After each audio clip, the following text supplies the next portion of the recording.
Fala pessoal do Resenha dos Blues, Grupo Muralhas de Londres, começando segunda-feira aqui a todo vapor. Lampard demitido, mas não vamos deixar de falar do jogo de ontem. Ontem não consegui assistir o jogo, da Zon, tentei colocar o link, não deu certo, travando pra caramba.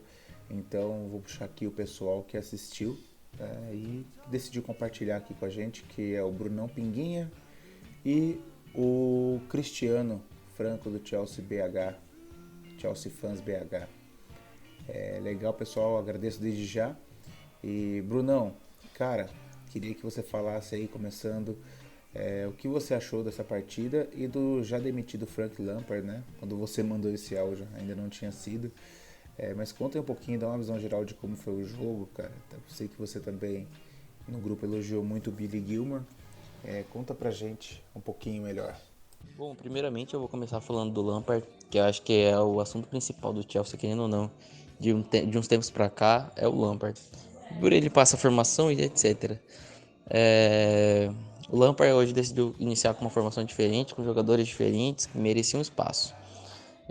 Os exemplos que eu dou hoje, querendo ou não, é o Gilmour e de certa forma o Werner. Ah, mas o Werner já estava sendo utilizado, exato, mas o Werner não estava sendo utilizado na posição que ele, de fato, ele foi contratado, né? Querendo ou não, ele foi contratado como um atacante, porque ele era um atacante até então, na temporada em que ele foi contratado do da equipe do Red Bull, mas hoje ele jogou mais à frente, mais livre, acompanhando o Abraham. Às vezes um recuava, às vezes o outro recuava para pegar a bola, mas sempre trocando. Ele trabalhou muito como segundo atacante, livre. Ficava transitando entre a esquerda, a direita, descia um pouquinho, ficava às vezes mais na frente como um atacante de área para o Abraham voltar. Ele ficou mais livre. E isso foi muito bom. E quanto ao Gilmour, nossa, excepcional. O nosso volante atuou muito, muito, muito, muito bem ali. Conseguiu distribuir as jogadas muito rápido, conseguiu rodar o time de uma maneira excepcional e não foi muito exigido na marcação, o que deixa, de certa forma, até um ponto de interrogação na cabeça do torcedor, na cabeça até do Lampard, quando o buraco é mais embaixo em relação à Premier League. Mas quanto à distribuição de jogo, sem reclamações, nada para criticar. Uma criação de jogada muito, muito boa, uma saída de bola ótima com o Billy Gilmour, que provavelmente vai ter mais espaço de algum tempo para cá, até porque a cabeça do Lampard está em jogo. E creio eu, pessoalmente falando, que ele vai se apegar ao que dá certo agora. Ele não vai muito no que a tática dele, o estilo de jogo manda. Eu acho que ele vai se apegar ao que tá dando certo no time, porque a cabeça dele tá muito em jogo e algumas derrotas em sequência, algo do gênero, pode custar a demissão dele na direção do clube. Legal, Pinguinha. E quanto à formação, a estrutura do time para essa partida, cara? O que você achou? Quanto à formação que o Lampard adotou, foi uma coisa até surpreendente pra gente, torcedor. Ele tecnicamente adotou um 4-2-2-2 no geral, né? Na hora da marcação ela variava, às vezes virava um 4-2-3-1, às vezes um 4-1-1-3-1. E isso ia variando no decorrer da partida. Mas assim, no geral foi um 4-2-2-2 com o Mount do lado do Billy Gilmour. Nem sempre do lado, mas um pouquinho adiantado às vezes. O Pulisic e o Ziyech um pouquinho mais adiantado, tentando fazer a criação de jogada, com o Ziyech um pouquinho mais recuado, tentando fazer alguns lançamentos, ou às vezes voltando para tentar uma criação de fato, e o Pulisic tentando infiltrar, mas sempre partindo de trás. O Pulisic é aquele cara que tentava ser agudo partindo de trás driblando, ou então passava por um ou outro, tocava a bola, nada tão relacionado à criação de jogadas. E o Werner também recuando um pouquinho, tentando fazer a criação de jogada, ou então o Werner abrindo dos lados um outro, ou então ficando na área quando o Tammy Abraham voltava. Então a gente pôde conhecer um Chelsea diferente, um Chelsea que jogava de uma maneira totalmente oposta ao jeito que vinha jogando há uns tempos atrás. O Chelsea antes trabalhava com um 4-2-3-1, só que era muito, muito, muito, muito falho, abusando totalmente do lançamento, do cruzamento da área dos laterais, da infiltração dos laterais pelo corredor, para fazer aqueles cruzamentos que todo mundo sabia que não ia dar em nada. E agora a gente conseguiu explorar um novo estilo de jogo com o Mount um pouquinho mais recuado, o Ziyech tentando fazer mais a criação de jogada e tentando abusar das infiltrações. Lógico, teve gol de cruzamento, teve bola alçada à área, mas também não era aquele exagero, né? Um time também não pode viver só de uma jogada. Quanto a isso, eu fiquei feliz por essa formação. Quanto à zaga também, o Christensen entrou de certa forma até bem. Não teve nenhuma falha grotesca. O Kepa, inclusive, vai ser um tema até do que eu vou abordar futuramente. Pinguinha, manda pra gente ter uma análise aí individual. Pode começar aí pelo Werner. Especificamente do Werner agora, quanto ao Werner, bom, foi uma partida diversa dele. Ele jogou na posição que ele queria jogar. Ele jogou bem. For colocar uma média, né, de jogo, mas teve momentos em que ele não atuou tão bem. O começo do primeiro tempo até a metade, até a entrada do Odoi, parece que deu uma folga para ele, até para ele respirar. Ele conseguiu fazer algumas jogadas, ele conseguiu aparecer mais, porque o Pulisic no segundo tempo ficou quase nulo. O Pulisic no primeiro tempo, que já não estava tão bem, no segundo tempo parece que ele perdeu de vez. E aí, com a caída dele, parece que o Werner tentou fazer a posição dele, ou não sei o que aconteceu, não se entendeu, não deu tão certo. Com a entrada do Odoi, o Werner conseguiu voltar a jogar como ele estava jogando no primeiro tempo, mas também, quando ele começou a subir de nível, teve o pênalti e ele acabou não convertendo, e o que acabou minando um pouquinho a confiança do jogador. Mas ficou aí, né? Uma dúvida no Lampard e aquele sinal de interrogação no Lampard, aquele sinal de interrogação no torcedor. Será que ele não é tão ruim que nem todo mundo fala? Será que a gente gastou dinheiro à toa mesmo? Olha o tanto que ele rendeu. Olha o que ele consegue fazer jogando de segundo atacante. Olha o tanto que ele consegue fazer quando ele joga livre, principalmente livre. Não pode perder um jogador desse. Não pode prender um jogador desse. Se você prende um jogador desse em alguma ala, se você prende um jogador desse em alguma ponta, você está perdendo um jogador. Ele livre, ele conseguiu confundir muito o ataque adversário. Ele conseguiu, de certa forma, ludibriar muito bem, porque ele conseguia ficar livre e, de certa forma, correr o campo inteiro. Todo mundo sabe que ele não é muito bom, ele tem algumas deficiências para dominar a bola, ele tem algumas deficiências na finalização. Mas o técnico anterior dele sabe aproveitar ele porque sabe aproveitar os pontos positivos dele. Ele tem uma boa resistência, ele tem um fôlego enorme, ele tem uma boa velocidade. Ele é muito bom para ludibriar a defesa adversária. Ele sabe muito bem fazer isso. Então deixar ele livre, com ele livre, o Lampard conseguiu criar muito espaço. Ele tem um fôlego muito grande, ele tem uma velocidade, a mudança de direção dele é muito boa. E com ele na ponta, acabou que ele ficou meio que retido a algo que ele não é. Ele conseguia de todas as coisas que ele conseguia aproveitar, ele conseguiu aproveitar, tipo, todos os pontos positivos dele, ele conseguiu aproveitar só um, que foi a velocidade, preso na ponta. Às vezes ele conseguiu uma arrancada, driblar um zagueiro, levar na velocidade, mas era só isso, ficava um jogador pobre. E aí agora ele livre, nossa senhora, conseguiu mudar, creio que se ele não tivesse ali, o Abraham não conseguiria fazer esses gols, não de forma direta, mas eu falo até que de forma indireta o Abraham não conseguia aproveitar tanto, o time não ia render tanto. Quanto ao Kepa, eu posso falar que ele entrou de certa forma até confiante, teve aquela famosa falha, ele quepou, né, do verbo quepar, frangueiro, e logo após ele melhorou a atuação dele, salvou algumas bolas, teve algumas bolas que estavam em impedimento, mas ele acabou salvando também, mostrou segurança. E são pontos, né, de certa forma elogiar, né? Não dá para só falar mal do jogador. O Kepa e o Christensen entraram muito, muito, muito, muito bem. Lógico, o Kepa teve uma falha, mas também não dá para só criticar o profissional. Quanto à entrada de alguns jogadores, o Pulisic, falando de jogadores especificamente, o Pulisic também não funcionou tão bem, mas vida que segue. Ele precisa de tempo de jogo, o Lampard sabe do potencial dele, também sabe o potencial do Odoi. Creio que vai ter uma certa troca de posição, às vezes um, às vezes vai outro, mas os dois precisam de tempo de jogo e os dois mostram potencial. Quanto a isso, fica assim. Bom, por hora, quanto ao jogo é isso. Valeu, Brunão. Valeu mesmo, cara.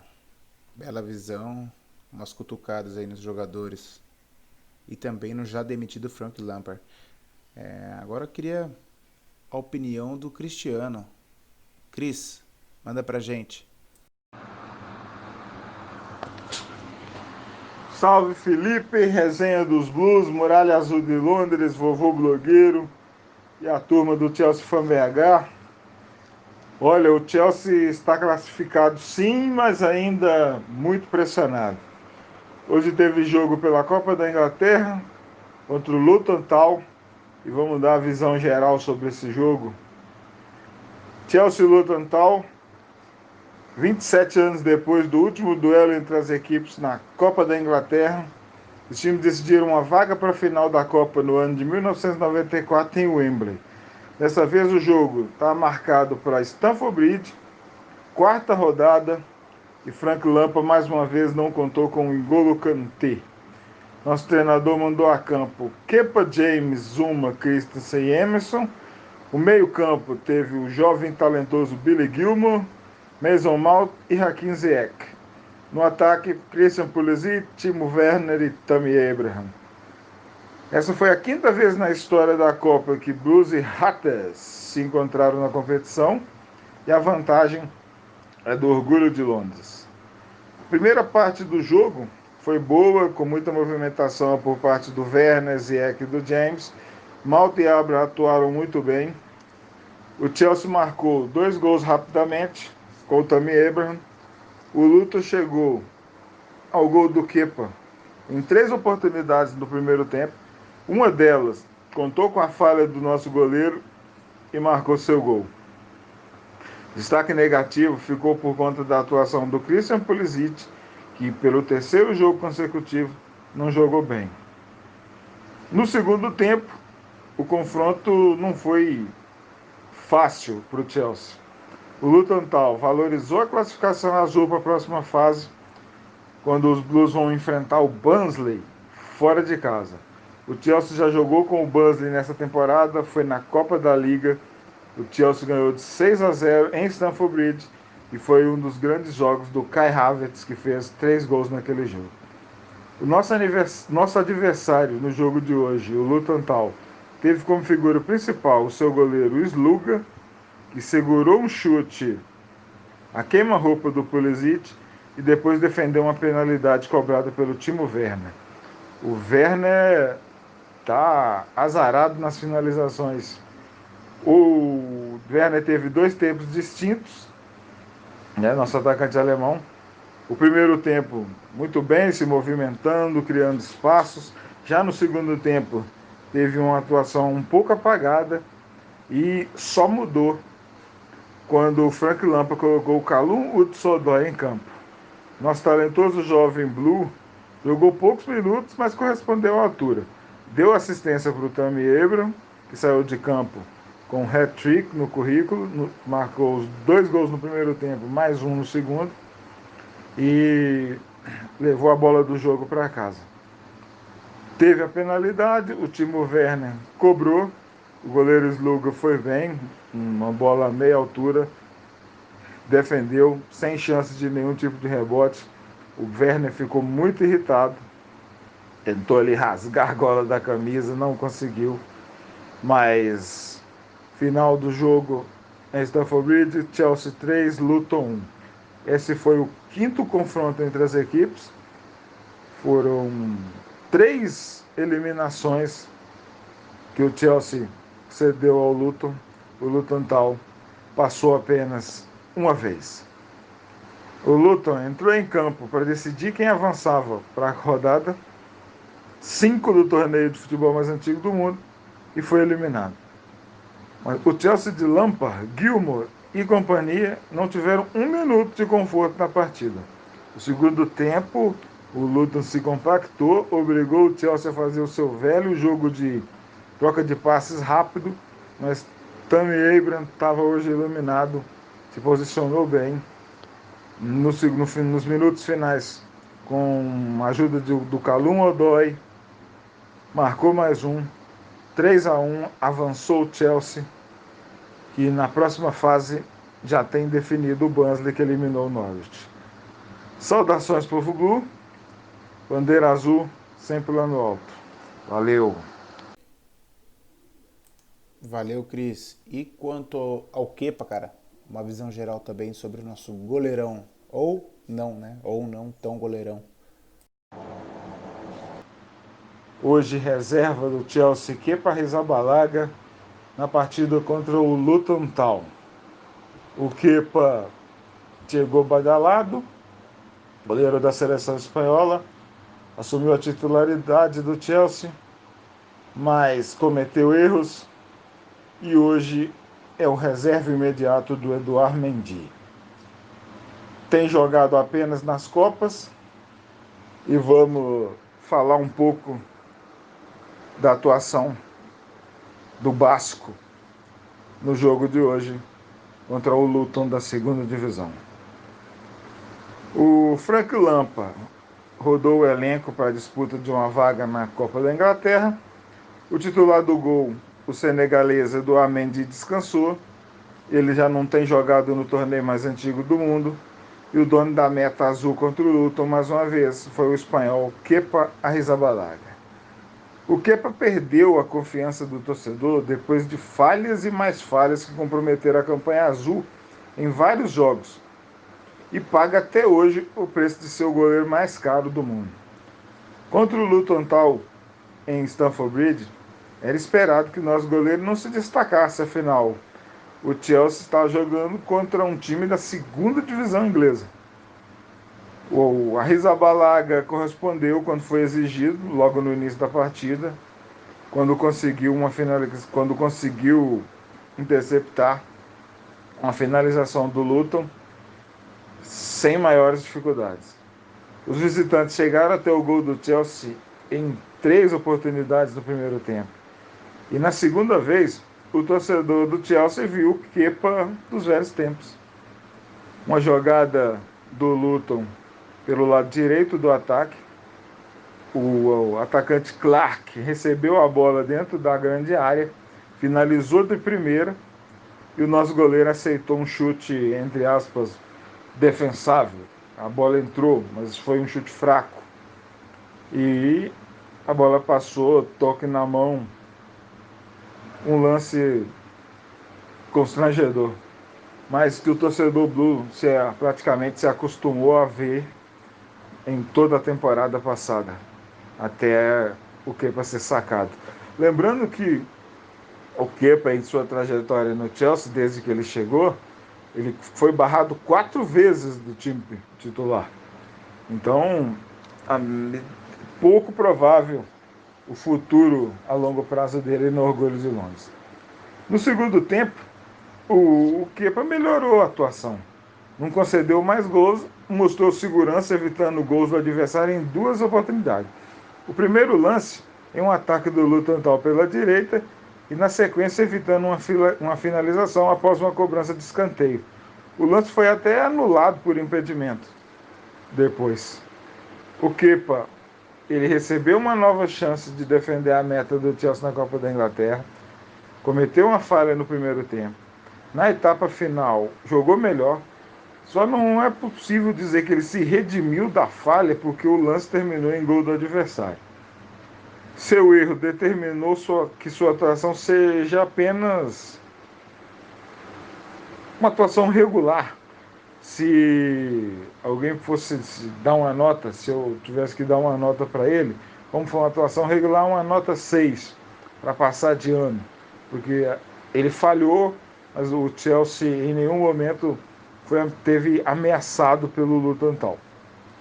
Atuações irregulares, comprometedoras nos jogos, o fizeram perder a vaga de titular, mesmo custando muito dinheiro aos cofres do Chelsea. Pouco vai jogar pelo Orgulho de Londres. Oportunidades de defender o gol do Chelsea novamente apenas em Copas Nacionais. O Chelsea Já saiu de uma da Copa da Liga, resta a Copa da Inglaterra e tem Champions League. Na Champions League, improvável que ele atue novamente em um jogo, que o Mendy é o dono absoluto da meta. E nosso goleiro fez por onde perder a vaga. Comprometeu o Chelsea em vários jogos. Hoje contra o Luton Town teve uma oportunidade, cometeu a falha, se redimiu no segundo tempo, transformou sua atuação apenas em regular, nota 6. E no Orgulho de Londres, pouco provável que adquira novamente a confiança do torcedor. Saudações para o Flu, bandeira azul, sempre lá no alto. Valeu! Valeu então, Cris, valeu Bruno Pinguinha, espero que vocês tenham gostado aí desse videocast, galera, enquanto a gente ainda não conseguiu um lugar para subir os áudios para ser realmente o podcast, a gente vai subindo aqui essas análises no YouTube, beleza? Na quinta-feira a gente se encontra ou no pós-jogo, numa live no YouTube, ou fazendo esse bate-papo aqui, essa resenha assíncrono por áudio, valeu? Um abraço!